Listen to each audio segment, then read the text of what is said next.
ওখানে বসে গিয়ে দেখবে কোন জায়গাটাতে কোনো বেসরকারি কোম্পানি যদি কোনো জায়গায় বিদ্যুৎ বিক্রি করতে যায়, সেখানে যে স্টেট ইলেকট্রিসিটি যে কোম্পানি এবং স্টেটের যে নিয়ন্ত্রণ কমিশন, যেটাকে বলা হয় রেগুলেটরি কমিশন, তার থেকে অনুমতি দিতে হবে। নতুন এখানে অর্ডার বের করে দিয়েছেন, না এখন থেকে কোনো অনুমতির দরকার নেই। কোনো বেসরকারি কোম্পানি যদি মনে করে যে সে কোনো ভারতবর্ষের কোনো জায়গায় গিয়ে ব্যবসা বাণিজ্য করতে চায় বিদ্যুৎ ক্ষেত্রে, তাকে আটকানো যাবে না, কোনো রেস্ট্রিকশন আটকানো যাবে না। এখন এটা অনেকের কাছে মনে হতে পারে ভালো দিয়ে ভুল করবেন। আচ্ছা, বেসরকারি কোম্পানি কোনটা চাইবে?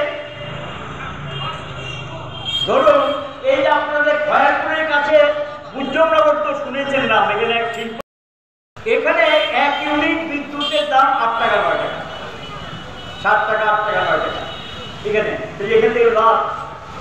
আর গ্রামের যে ওই যে কৃষক বা গ্রামের যে সাধারণ পরিমাণ বিদ্যুৎ ব্যবহার করে, তার বিদ্যুৎটা ধরুন 3 টাকা 3.5 টাকা বা 4 টাকা, ওখান থেকে যে আয়টা আসে এটা এখানে পায়, সেটাকে ক্রস সাবসিডি বলা হয়।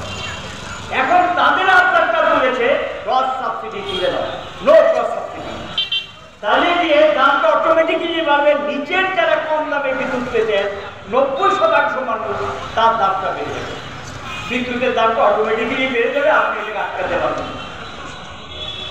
এই সুবিধাটা পাওয়ার জন্য এখানে যে ওই ডেটা বসে দিল্লিতে বসে দেখবে, মনে করবে আগরতলাটা তো দুর্দান্ত জায়গা, এখানে তো ভালো বিদ্যুৎ বিক্রি হয়, আর এখানে লোক লক্ষ্য বেশি লাগে না, ও ঘনবসতি।